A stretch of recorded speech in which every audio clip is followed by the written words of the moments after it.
Бүгін 22 число, Құдай бұйырса бүгін бірінші рейс.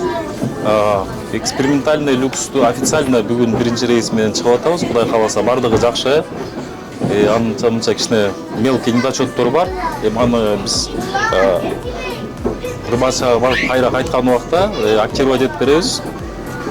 В основном бардығы жақшы, елдерге жауап атады пассажирларға. Içinde бүт заманбап шарттар екен. Мен деле бүгін отырдым бұл вагонға. Туалеттер бүт условиясы менен бар, бүт бары, қол жуғыштары, то есть отдельный кладовкасы бар екен. Біз өз үшін майда чүйдеріміз қойып тұрған. Дағы қандай айтсақ, телевизор бар екен. Что я могу сказать? Креслолар удобный, бүт бары удобный. Біздің пассажирлар жүргенге ыңғайлы жасалыптыр.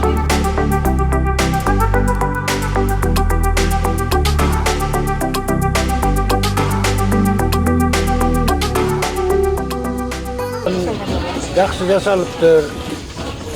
Біз осы Бишкек балықшыға баратабыз рейс алғанға.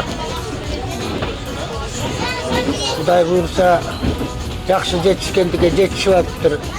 Шундай вагондар көбірек болсын. Біз ушул күндү бир топтон бери күтүп аттык эле.